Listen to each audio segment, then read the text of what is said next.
Zafrul mahu rampas kerusi di Lembah Pantai.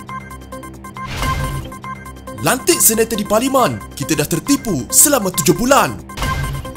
Ini punca mengapa Syahidan mahu UMNO bersama Perikatan Nasional. Kedekut dengan Doktor, Najib mengamuk hantar Muhyiddin.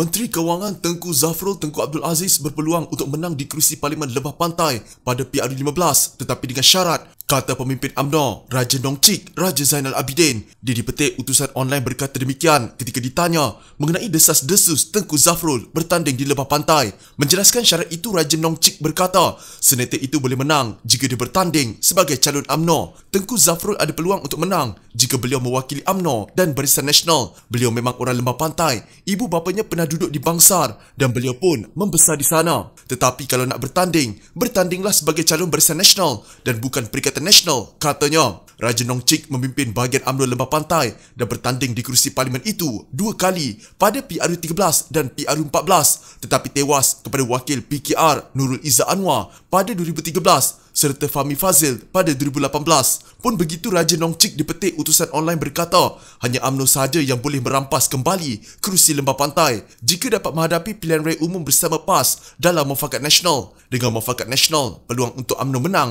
lebih cerah. PAS pun mempunyai jentera yang kuat di Lembah Pantai. Tetapi kalau nak sokong Perikatan Nasional, ada risikonya. UMNO kena buat keputusan apa arah tuju parti. Kalau PAS sokong UMNO, peluang lebih cerah. Kalau tidak, peluang nak rampas balik kurang sikit. Kalau parti tidak kuat, kenalah bekerjasama supaya negara lebih stabil. Jangan biar tak tentu arah, katanya. Nong Chik yang juga bekas Menteri Wilayah Persekutuan menjelaskan jika ada calon lain yang berkebolehan, dia tidak bercadang untuk bertanding untuk kali ketiga di Parlimen Lembah Pantai kerana mahu memberikan laluan kepada calon lebih muda dan berkelayakan. Katanya lagi, calon berkenaan mestilah berasal dari Lembah Pantai yang dikenali dan faham kawasan Parlimen itu. Pada 11 Julai lalu, Zafrul kelihatan di sebuah masjid di Jalan Pantai Baru, Kuala Lumpur untuk mengagihkan bantuan. Kehadirannya itu menarik perhatian Ahli Parlimen Segambut, Hannah Yeoh, yang bertanya jika dia sedang membuat persiapan untuk bertanding di kawasan Parlimen Lembah Pantai dalam PRU akan datang. Wow, Tengku Zafrul nak jadi calon di Lembah Pantai ke?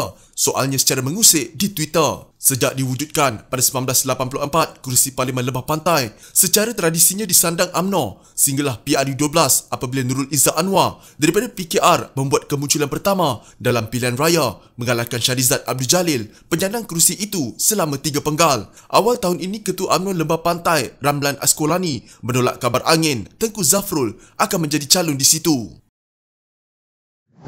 Upacara angkat sumpah ahli senator Dewan Negara di Parlimen menarik minat bekas Perdana Menteri Datuk Seri Najib Razak. Secara sinis, Najib berkata beliau baru mengetahui Parlimen kawasan selamat daripada jangkitan wabak penyakit berbahaya setelah terdapat upacara angkat sumpah senator. Rupanya bangunan Parlimen bukan zon bahaya wabak penyakit berbahaya. Kita tertipu selama 7 bulan lalu, katanya di Facebook. Ahli Parlimen pekan itu merujuk kepada laporan media 4 senator iaitu Menteri Kanan Pendidikan Datuk Dr. Razi Jidin yang mengangkat sumpah jawatan itu bagi penggal kedua berkuat kuasa mulai 17 Julai lepas hingga 16 Julai 2024. Selain Razi, Datuk John Ambrose, Datuk Tiong Eng Ti atau Tiong Kok Chi dan Datuk Bobby Ah Fang Suan turut mengangkat sumpah jawatan. Kesemua mereka mengangkat sumpah sebagai senator pada majlis yang berlangsung di Dewan Negara, blok utama Parlimen di hadapan Jadi Bertua Dewan Negara Tan Sri Dr. Rais Yatim. Sidang Dewan Rakyat dan Dewan Negara akhirnya dibuka semula untuk persidangan selepas kerajaan bersetuju untuk menasihati Seri Paduka Baginda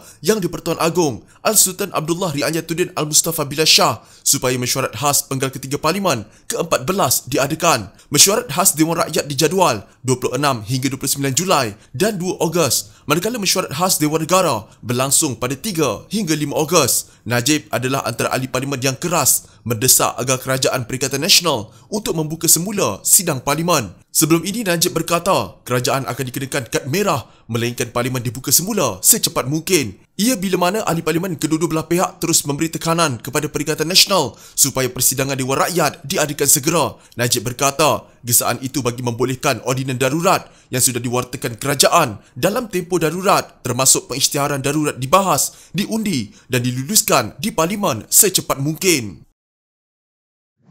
Pengerusi Majlis Ahli Parlimen Perikatan Nasional PNBBC, Syahidan Kasim, menggesa UMNO membuka pintu rundingan bersama gabungan Perikatan Nasional jika parti itu bahu menang pilihan raya umum akan datang, kata laporan. Syahidan yang juga Ahli Parlimen Arau di petik utusan online berkata, rundingan bersama Perikatan Nasional itu perlu memandangkan timbalan Perdana Menteri Kerajaan Perikatan Nasional Ismail Sabri Yaakob merupakan pemimpin kanan UMNO. UMNO sedar jika bergerak sendirian dalam pilihan raya mustahil akan menang, melainkan menjalinkan kerjasama dengan mana-mana parti politik. Jadi jika tidak bersama Parti Pribumi Bersatu Malaysia dan PAS di dalam Perikatan Nasional, adakah hendak bekerjasama dengan PKR dan DAP? Soalnya, takkan hendak jadi pembangkang jika hendak bergerak sendirian. Sudah pasti memerlukan kerjasama untuk membentuk kerajaan. Untuk menang besar, UMNO perlu bekerjasama dengan Perikatan Nasional dan rundingan tersebut perlu sentiasa dilakukan, kata Syahidan yang disingkir daripada jawatan pengerusi UMNO Perlis pada April lalu. Dalam laporan sama, Syahidan mendakwa majoriti ahli parlimen Barisan Nasional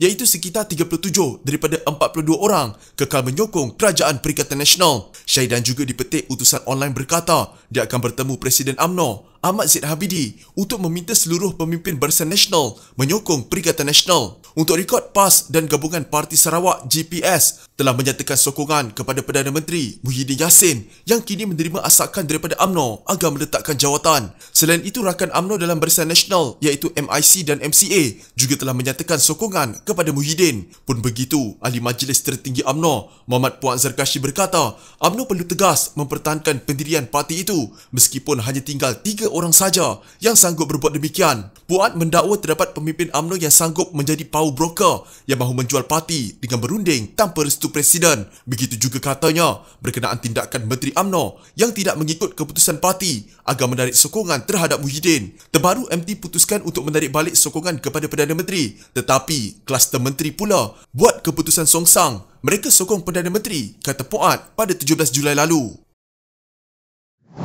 Putrajaya diingatkan untuk tidak kedekut terhadap doktor dan keperluan kesihatan ketika dalam tempoh krisis yang besar dan bukan masa kerajaan membuang masa mengadakan rundingan, kata bekas Perdana Menteri Najib Razak. Kata beliau, sekiranya kerajaan tidak mampu mengambil keseluruhan doktor kontrak sebagai kaki tangan tetap, sekurang-kurangnya satu tawaran bonus yang besar pada akhir kontrak boleh dibuat. Ia bukan wang bapa kamu, bukan kerajaan hari ini yang kumpul dulu pun. Jangan pandang saja apabila rakyat kita sakit atau menafi keadaan sudah menjadi paling kritikal, katanya di Facebook. Beliau berkata demikian mengulas laporan mendakwa wabak penyakit berbahaya di Hospital Universiti Kebangsaan Malaysia HUKM sudah penuh yang tular di bidang sosial. Dalam pada itu, Najib turut mempersoalkan langkah kerajaan dalam mengatasi masalah serius itu dengan beliau difahamkan bahawa kekurangan kaki tangan perubatan menjadi penghalang terbesar bagi usaha meningkatkan kapasiti rawatan di hospital kerajaan. Adakah sudah tiba masa untuk meminta bantuan staf perubatan dari negara-negara lain bagi tempoh sementara, terutamanya dari negara yang sudah pulih daripada wabak penyakit berbahaya? Soal beliau turut bertanya sama ada wujud peningkatan usaha mengambil semula kaki tangan perubatan yang sudah bersara untuk berkhidmat secara sementara. Isu doktor kontrak kerajaan yang tidak puas hati juga perlu diselesaikan secepat mungkin pada ketika ini. Jika membisu sahaja akan menambahkan kemarahan mereka, katanya.